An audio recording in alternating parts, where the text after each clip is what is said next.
Hello, my name is Chris Mills.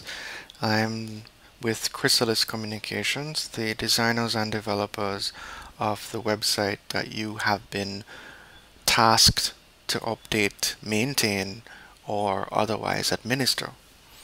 This is the first in a series of several videos that have been produced just to give you an overview of the many various features of the site, as well as to outline for you what is and is not possible using the administration tools that we've designed, as well as to give you some idea as to best practices, the right thing to do, the proper way to do things, so that you don't have problems going forward with the site. Now, the site that we're going to be using for the purpose of these tutorial or demonstration videos is called CaribbeanCensus.net. Here I am using a Windows machine. I simply went to Internet Explorer in my start menu, entered CaribbeanCensus.net in my address bar, and up popped the website.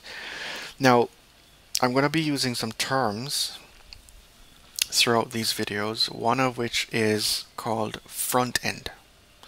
And the front end of the website is essentially what you're looking at here. This is what the general public sees when they enter your domain name, right? This here, CaribbeanCensus.net, is called your domain name, or the URL for the website, but domain name works fine. The site that you have responsibility for may not be CaribbeanCensus.net. It may have some other name completely. However, the general structure of the site should be about the same as what you're looking at here. For example, the menu system that we see here going across will be in this spot. The top banner area will be here. The calendar should be on the right, the main text in the middle, etc. And at the bottom of the home page should be your upcoming events.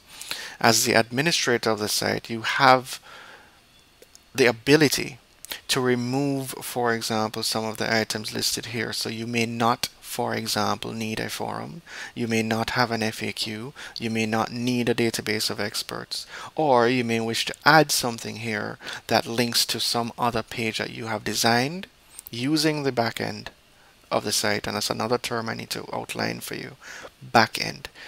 We'll get to that in a second.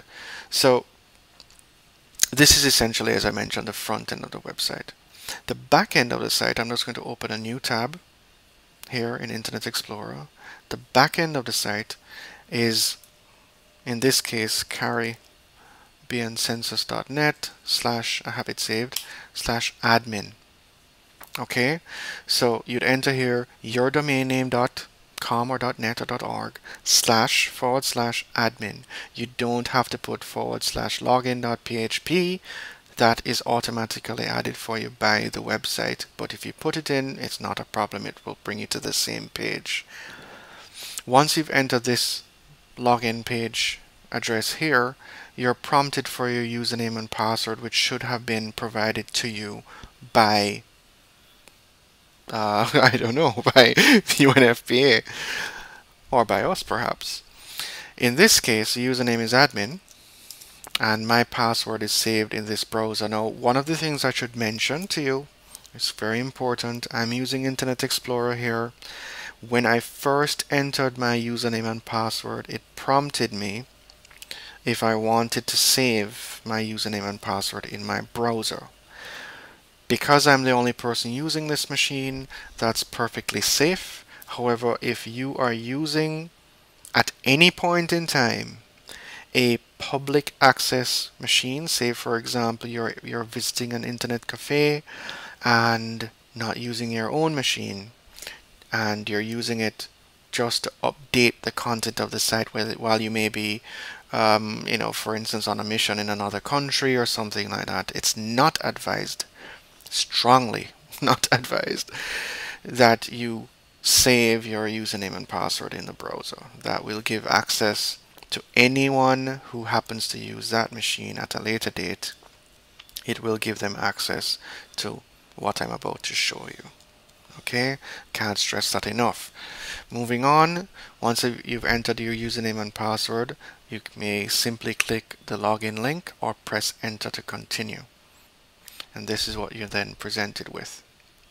Okay, the admin dashboard has on the left menu items that relate specifically to the website itself, the front end. So this is what's called the back end of the website, and this over here is the front end. As a matter of fact, let me see if I can bring these side by side so you can see.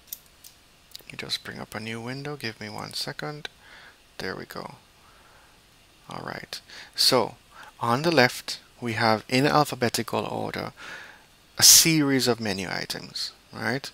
Each one of these, well, most of these menu items have also sub-menu categories.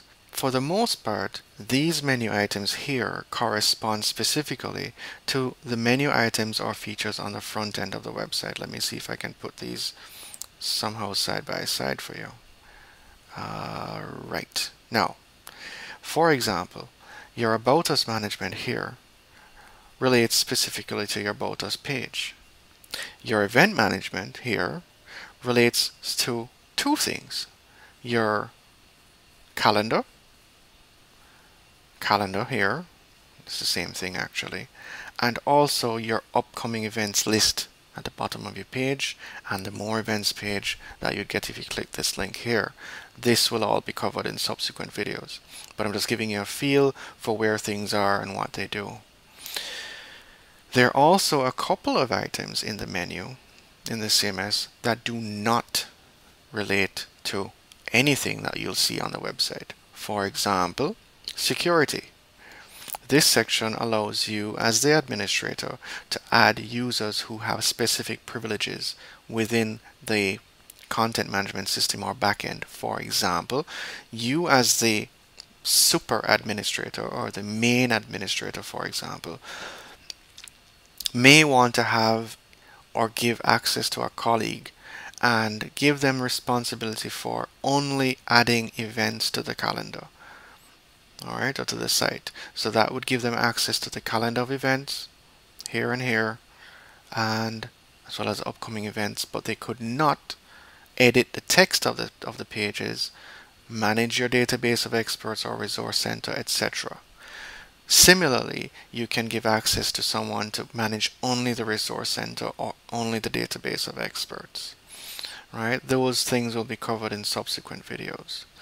Another thing to note is that there's some items, or just two, I should say, items in the main menu on the left that do not have associated videos like this available for them. Those items specifically are the chat room admin and the forum admin. If you have any questions related to those specific sections of the content management system or dashboard or backend, whichever name you want to use, then please refer to the hard copy manuals that have been provided by us for those purposes. Okay. Lastly, the right hand side of the main page has the statistics for the site, and this is not relating to your site hits or traffic. This relates specifically to the information that has been added by either yourself or a colleague, relating to the number of new subscribers that have been added today, number of new experts, number of new resources or new events. As we can see here, none of these things have been updated today. When you're finished editing this site, especially if you're using a system that is not your own, that someone else has access to, it's advised that you click the logout link, right? So those are the two sections of the site: the front end of the site here, right, with many various pages and so on. We'll go through all of this in subsequent videos. And then the back end of the site, which I showed you when I was logged in, which is also called as the content management system, or it may be referred to as a CMS or dashboard. I'll use either of those names throughout the subsequent videos. Alright, that's it for now. Thanks for watching, and I'll speak to you again soon.